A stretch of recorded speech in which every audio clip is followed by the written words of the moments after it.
Hello ladies, welcome back to the Modern Goddess channel. This is going to be another requested video from one of my lovely clients. This client asked if I could do a video expounding on the topic of taming the beast. Now this is an area in which I know many women struggle, and there's so many different things that I could say on this topic. However, because I don't want this to be too long of a video, I decided I'll just do a video on the number one mistake that I notice women make when trying to tame the beast. For those of you who are unfamiliar with my teachings, the beast is just another term for dark masculine energy. And dark masculinity is not evil. It is not bad. It can become toxic depending on the individual. However, it is vital for survival and oftentimes respect as well. Many women do not feel safe with men who are incapable of tapping into that dark masculine side. And outside of relationships, people in general feel like they can run over a man who doesn't show or demonstrate that he is capable of tapping into that dark masculine energy. A man can be a great problem solver, very logical, great at making decisions, very goal-oriented. He can be all of that. But if he doesn't know how to assert his dominance when it's necessary, right, people are going to feel like they can run over him. They're not going to respect him as a leader, no matter how great he is at making decisions, right? If he's a great, he's goal-oriented and he's productive and all of these things, but he doesn't know how to protect that which he has built, people are not going to respect him. Right? So a man must be able to have a healthy balance of both. So taming the beast is not about trying to get rid of the dark masculine energy within a man. You still want him to have that. And we appreciate it when it benefits us. And many women are attracted to it depending on the situation, right? So that's not what taming the beast is about. It's all about making sure your man knows that he does not have to use dark masculine energy towards you during moments of conflict, during those tough conversations. And the client that asked me to do this video, her particular situation is right now she's working on becoming more feminine and communicating in a healthier way. However, she's still receiving dark masculine energy from her man because of how she used to communicate with him based off of things that they've been through been going through in the past, right? And some of you are facing the same problem. You're working on being more calm, you're working on being softer, you're working on being more gentle, you're working on being more feminine. However, his approach has not changed. He's still giving you a lot of dark masculine energy, right? So that is what taming the beast is all about, making sure he knows that he does not have to give that to you, right? Now, let me just go ahead and put out there the number one mistake that I see women make is that they assume that when a man is in beast mode during a conversation, that it is a conversation. It's not a conversation. If he is in beast mode, that is not a discussion.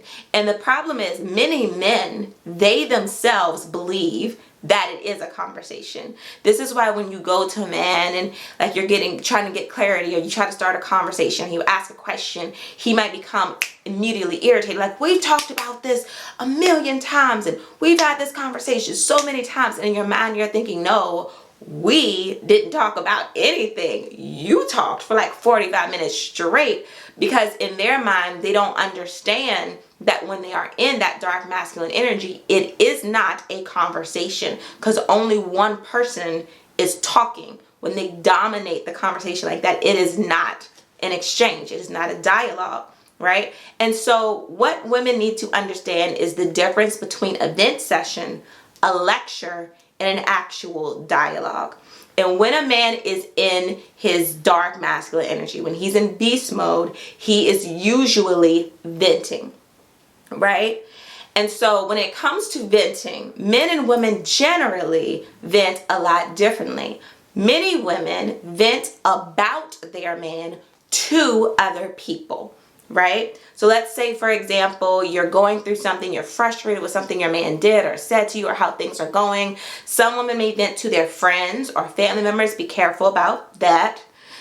Some women may vent to their therapist, right? or many of my clients vent to me, right? And I actually encourage them to do that, because I know that when people are venting, they are not concerned with expressing or showing how frustrated they are. When people are venting, they don't care about their facial expression, their tone of voice, the choice of words they're using, the body language. They're just letting it out exactly how it comes. They need an outlet, right? And I want my clients to let that out with me or someone that they trust, because I don't want them to give that energy to their partner, because then things are going to go south, right? And so, for example, if one of my clients is coming to me and she's venting to me, she's like, man, I can't believe that he did this. I'm so tired of him doing this, blah, blah, blah, blah. Things that she knows she would never say to him, or things that she knows, or the behavior that she's demonstrating, or the tone of voice, or the choice of words, things that she knows she would never say to his face the way she's saying it to me, she will say it, you know, and without fear of judgment, she'll just let it all out. And I create that safe space with my clients, and I'll listen to them. Something that I don't do, and I'll keep this in mind, I'm saying this for a reason, something that I don't do when my clients are venting to me, I don't avoid eye contact, meaning I don't look around like this while they're venting. I don't do that. I look at them while they're talking. I'm attentive. I'm present. When my clients are venting, I don't look at them like I'm bored or I'm tired of hearing them talk. When my clients are venting, I don't cut them off every 2 sentences to try to correct them. I don't cut them off trying to defend their man or anything like that, right? Now, after they finish speaking, I try to bring in some type of understanding. If I agree with something they said, I will mention that. I'll be like, you know what, you're absolutely right. That is something that he needs to work on. Or I'll try to show some compassion or empathy. Like, you know what, if I was in that situation, I would feel the same way. I completely understand, or I can relate, or something like that, right? And then in the end, because I am their coach, of course, I always give some type of constructive feedback if I believe they could have done something different. That's what they pay me for. I'm supposed to hold them accountable, right? Or help them understand their man's perspective. However, I don't just jump straight in with that. I try to be understanding and compassionate and all that stuff. And I'm attentive, right?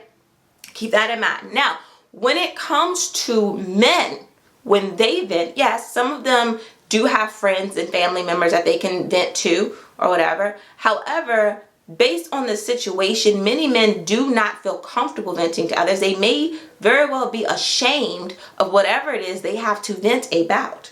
And many men also do not feel comfortable in marriage counseling or couples counseling. Many men don't feel comfortable with that because they think it's biased, and they think it caters to emotional needs and demonstrations of love, as opposed to implementing solutions and demonstrations of respect. And so many men don't even open up during counseling either, right? So for some men, the only person they can vent to is their woman. But regardless of what, most men vent directly to their woman about their woman. He's going to say it to your face. So the same way you vent about him, when you're frustrated and you'll just, whatever type of energy, however it comes out, he's going to do that, but he's going to do it to your face. He's not concerned with his tone, his facial expression, his choice of words, none of that. He's just letting it all out, right?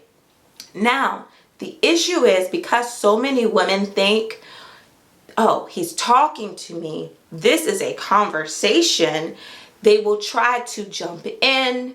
They'll try to share how they feel. They'll try to give clarity. They'll try to, that's that light feminine energy. The light feminine is very communicative, very expressive. She desires clarity, that's how she is. She's fair. She wants to take turns and all of that. But it is not a conversation. It is a vent session, whether he thinks it is or not. And don't be fooled, because dark masculinity is so competitive, right? He may trick you into thinking it is a conversation by asking you questions. And you will come to realize, some of you have already come to this conclusion, no matter what the question is, he is not going to like your answer. It doesn't make a difference how you respond. It seems like it's just going to make him more upset. Most of you have witnessed, if you have experienced this, you know this. Even if you say what you think he wants to hear, he's going to keep going. because he's in beast mode. He's venting, right? And the thing about being in beast mode is a lot of times that comes out when a man is hurting. A sad man is usually just a very, very angry man. And the beast is what comes out to express that sadness, right? And so in those moments, he really just needs a listening ear. He needs to be heard. He needs to be understood. He needs you to be attentive. He needs you to be present. He needs you to really hear what he's saying. He needs understanding. He needs some type of compassion. But because you think it is a dialogue, you don't do that. You're more concerned with trying to explain yourself or defend yourself or go into victim mode, or maybe you just don't like the energy he's giving you, so you shut down and you say nothing at all, right? But again, imagine you venting to your friend or your loved one or your therapist or someone like me that you hired to listen, right?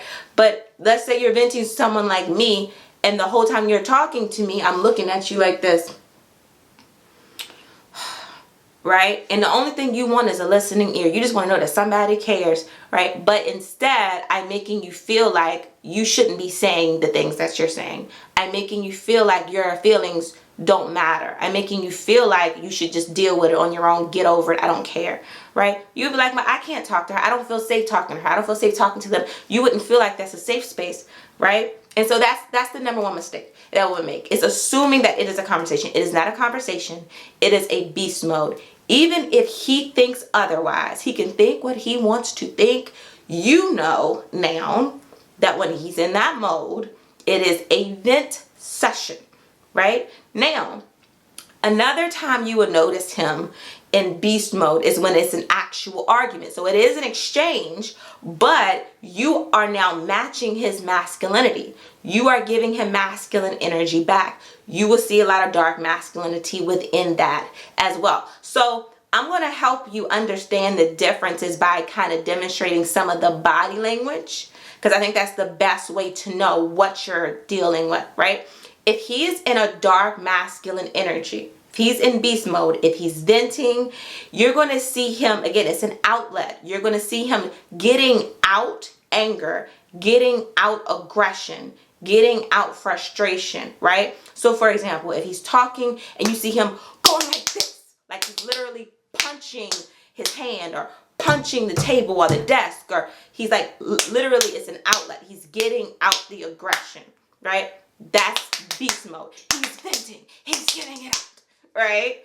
If you see him shaking his hands like this, that is also him getting out, like it's like literally shaking out the aggression, the frustration, right? Dark masculinity is also, again, very competitive. So you'll see a lot of you versus him. Again, right? So things like that will show a lot of that dark masculinity. Anything where you see him, like it's like he's getting out the frustration. Now, if it's an argument, you're going to see things a little different. He's still going to be getting out frustration. However, he may try to assert his dominance, right? So it may be something where it looks like he's putting his foot down in some type of way, like doing like this. I've seen some men, like when their woman is like going back and forth with them, I've seen some men literally bang on their chest in the middle of a conversation. Some men will not say much, but they'll get directly in front of you, like stand right in front of you, and they'll right, they do like this weird growl, like I've seen many men where they'll try to restrain, like their body will get really, really tense, where it's almost like they're trying to restrain themselves and prevent themselves from treating you like you're a man, right? Because you're giving them a lot of masculine, manly energy. So it's like they're like they're trying not to treat you like you're a man, right? So that is a lot of dark masculine energy. It's like, again, he's getting out the frustration, or he's competing with you, or he is asserting his dominance in some way to show you that he is the only man in the situation.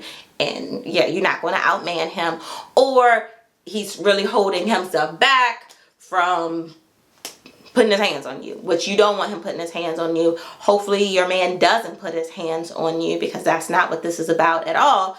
But that is something you will see when a man is in that dark masculine energy. Now, outside of the venting and the arguments, you have a lecture, right? And some men don't like it when they hear that word, but that's exactly what it is. Many men will literally think out bullet points, right? They will have all of these analogies and these statistics and stories and references, and they'll have all of this stuff. They'll talk about your background and your upbringing and whatever else to help you understand something, to help you grasp a concept, to help you comprehend whatever point he's trying to get across, to help you understand the principle. That's usually what it is, the principle, right? And so he really has put a lot of thought into how he wants to present this to you so that you will get it, right? And some men will go so far as to have multiple choice questions. They'll have true or false or yes, no questions. So it is a lecture. It's like a whole lesson that they have put together for you, just for you. Right now, many women believe when a man is lecturing that he's in beast mode, but he is usually not. That doesn't mean that he isn't still going to be assertive. It doesn't mean that he still isn't going to be firm. It doesn't mean that he still isn't going to be a man. He's still masculine. He's still a man. You want him to be a man, right? But you need to know the difference, because when he is in that type of energy, when he's in that logical, factual, he's serious, you know, when he's in that space, you can talk to him, right? However, you know, because the dark masculine, don't talk to him. The dark feminine energy understands the power of silence. Dark feminine energy understands you're not going to have a conversation with the beast. Dark feminine energy understands the power of eye contact, being in her body, using her sensuality, using her stillness, using her softness, being very intentional about her tone of voice, understanding the power of her body language and all of that. Dark femininity understands that. So many women struggle with taming the beast because they try to just take a light feminine approach and then walk away feeling unheard. That's because it's not time for you to hear when he's in beast mode. It's time for you to listen, right? But with the lecture, it's okay to exchange, to talk, right? However, it's a time and a place for the talking, right? When he is lecturing, he expects you to listen and learn. He's literally giving you instruction. He is literally trying to teach you something or trying to solve a problem that he believes exists in the relationship, right? So when you do respond, it is very important, and I have said this so many times, that your initial response is what it is you understand about what you heard him say. Let that be the first thing that comes out of your mouth when he's lecturing. You'll know if he's lecturing because he'll be a lot more calm, and his body language will look like this, like this, like this.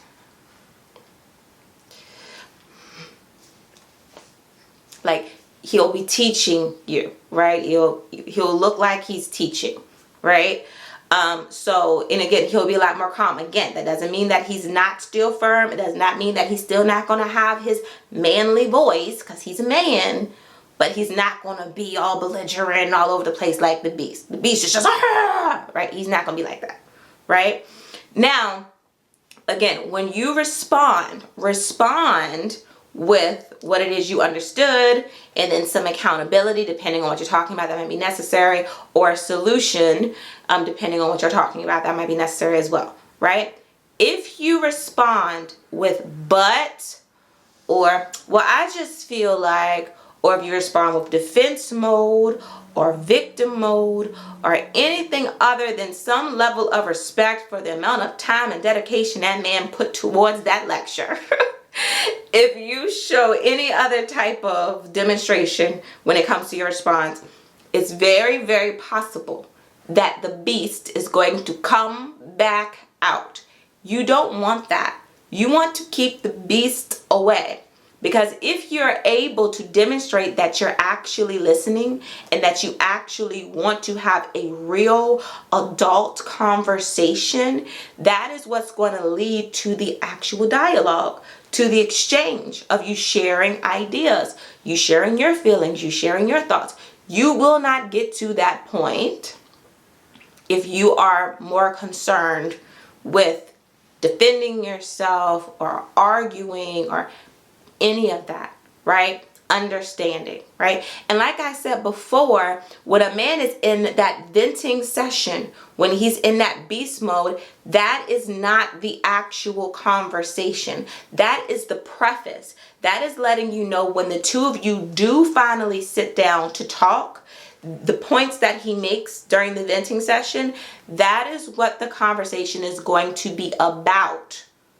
Or it's letting you know that he's frustrated because you did not follow through with the solution from the previous discussion, right? That is what that vent session is about. It's the in-between conversation rant, but it's not the actual conversation. And so usually once a man has calmed down and he's thought about it, because the beast mode, there's a lot of emotions in there. When he's calmed down and he's put thought into it, he's like, okay, you know what? Let me try to talk to this woman again. That is usually where that lecture comes in. That's usually where that monologue comes in, right? When he's like, all right, that didn't work. Let me try this approach.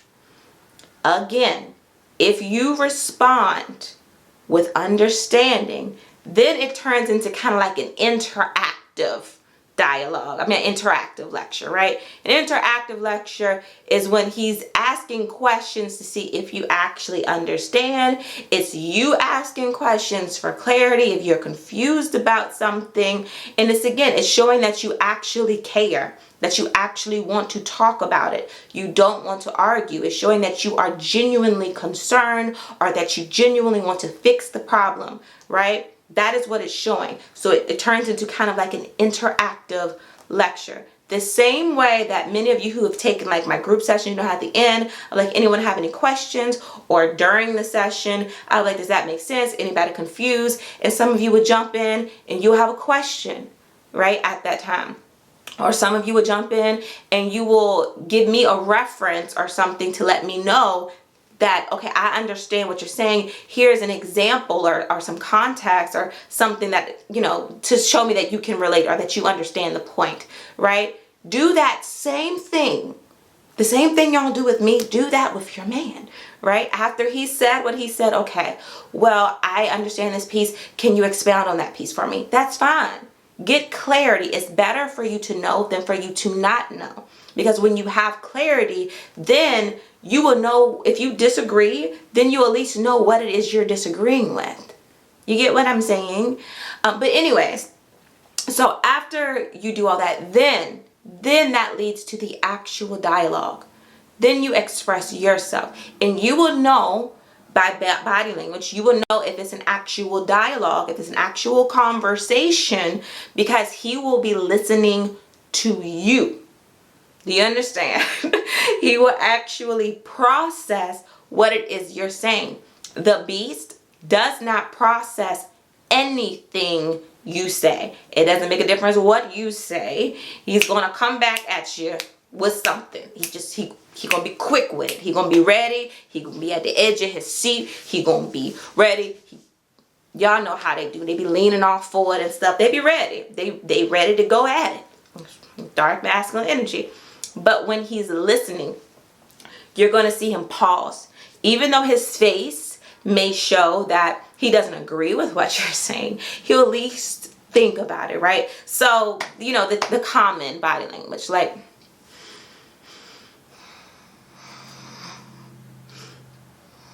things like that. Just letting you know that he's actually he's considering what it is you're saying, right? So that is how you'll know for the most part. And again, he'll be a lot calmer. Now, just a couple of tips for when a man is in beast mode, right? And comment this video is, how long has it gotten? Okay, I'm gonna try not to go too much longer.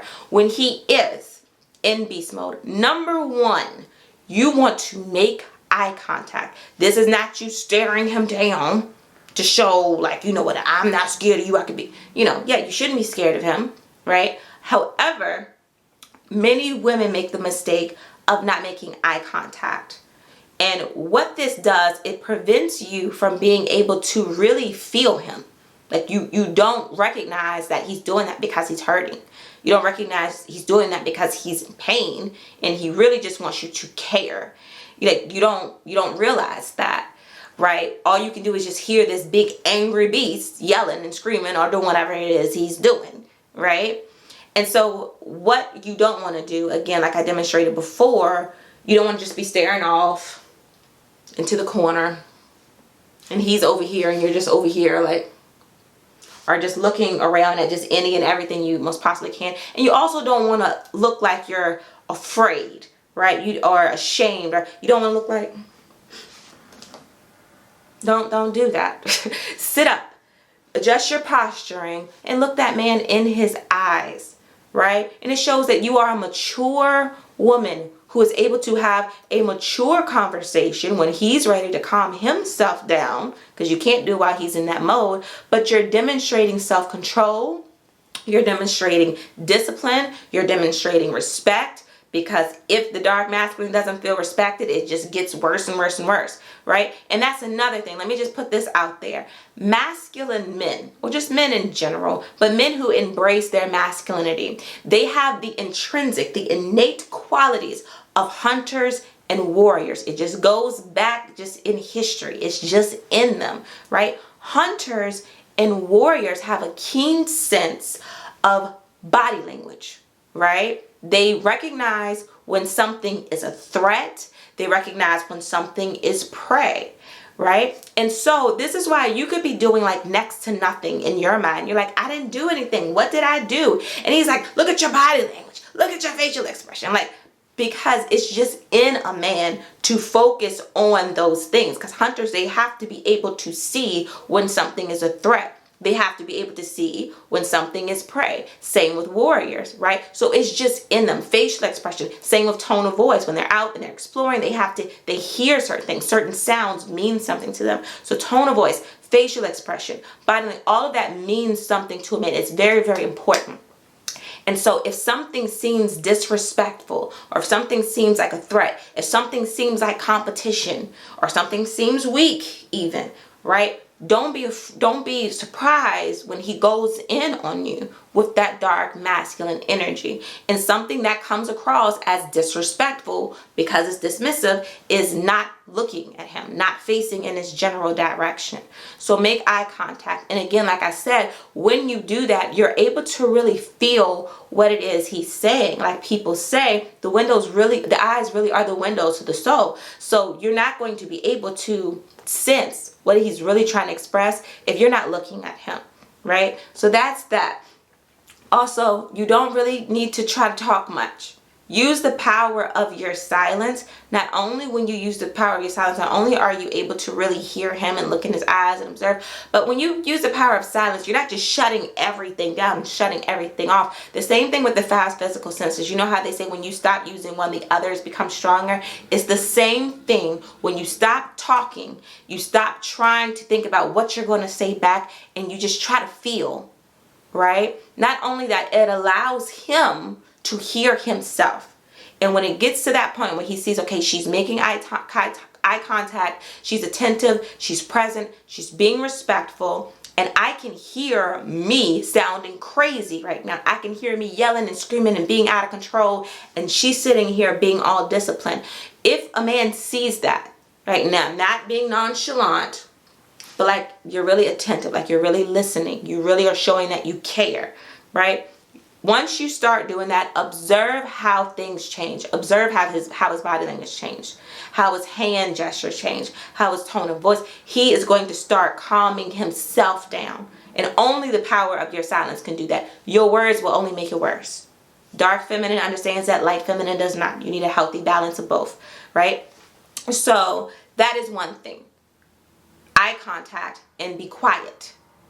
Also, when it is time for you to speak, whenever that time may be, you cannot speak fast. You need to slow your words down. You can't have a bunch of quick choppy movements. You need to slow your hand gestures down, your body language down. Some of you need to learn how to slow down anyway, not just during moments of conflict, but just in general. You do too much, you're too quick, you're too rushed, too choppy. Slow it down, right? Because again, if you imagine like being in the woods and you see a beast, you're not going to just run up on him and try to startle him. He's probably going to attack you, right? You can't be all loud and stuff like that. You're going to have to ease up on that thing if you want to tame them. And the only way you can do that during moments of conflict is for you to slow your words down. Be very intentional about your tone of voice. Again, this is the power of your feminine energy. Use it. Because I can guarantee you, if you keep doing the same thing you've been doing, you're going to keep getting the same results you've been getting or worse. Okay? So those are the main things when it comes to beast mode. Outside of that, the main thing I want you to understand is just the vent session. When he's in a vent session, when he's it's not a conversation. It is not a conversation. He can ask you questions. You can go ahead and you can answer the questions, but do not have a preconceived idea of how he is going to react or respond to you. Don't think that, oh, I'm going to answer this and then everything's going to be no. He's challenging you. He's in a competitive mode. He wants to assert dominance. He wants respect. He wants to compete. That's dark masculine energy, right? Over time, and you put this into practice, don't just do it once or twice and like, oh, this doesn't work, I'm not doing it again. Feminine influence takes time. Dark masculine energy gets quick results, right? That's why they do it. Because he knows if he yells and screams and stuff, it would make you quiet like that. It gives you very quick results, right? But they're not lasting. Because if they were lasting, y'all wouldn't have to have the same conversations over and over and over again, right? Only your feminine influence is what's going to get you lasting results. That's it. Masculinity can't do it by itself. He needs your feminine influence. That is what's going to make change. But lasting results take time. So you have to be able to be patient and you have to be able to do the work and put this into practice and be consistent with it. When he is in beast mode, it is not a conversation. It is a vent session. Think about what you need when you are venting. And this is not, I just want to put this out there before I end the video. This is not about you sitting there and allowing yourself to be disrespected or abused. I am not for men putting their hands on women. Somebody knocking you upside the head, that's something completely different. That's a whole nother topic. If somebody in there cussing you out and calling you all kind of B words and stuff, that's something completely different as well. I personally wouldn't sit around and listen to that. But at the end of the day, I would never be with a man that goes around calling people that either. So, that's based on your standards. But anyways, it's not about being disrespected, but it is about you learning how to create a safe space. So it would get to the point where he would know he doesn't have to even vent to you. All he needs to do is just express himself and just say, hey babe, this is what I'm feeling, or hey babe, this is the problem. And the two of you can just talk about it like two adults that care about each other. It doesn't have to be a bunch of venting. It doesn't have to be a bunch of ranting. It doesn't have to get to that point where the beast comes out, right? And that's how you tame the beast. It gets to the point where beast comes out only when it benefits you, only when you like it. He doesn't need to bring it out for any other reason. And that's how it should be, because it stresses him out just as much as it stresses you out, right? So hopefully you gain some insight. Hopefully you'll be able to use this. That's the main thing. Vent session, lecture, dialogue. Try not to turn the vent session into an argument. You give him masculine energy during a vent session, it turns into an argument. You give him masculine energy during a lecture, you bring out the beast mode. Just allow it to progress naturally into a dialogue. And another thing also, if you want to have a little bit more control over the tone of the conversation, you initiate the conversation yourself, right? So let's say that he vents, he rants, he's in beast mode, allow that to fade, allow that to go away, allow him to calm himself down, and then you come back, you address the points that he made while he was venting, right? Not just the things you disagree with, not just the things that you want to correct, but you address all of the points, right? So he knows that you really heard him, you really care, right? And then that way you will be able to set the tone of the conversation, and then once his needs and concerns have been met, you express what you need to express, right? But he's not going to be more understanding, more calm, more gentle, more empathetic than you are. So don't expect him to be if you are not doing that with him. Create the safe space, and that's going to require a balance of both light and dark femininity. Okay? Hope this was helpful. Peace and much love, ladies.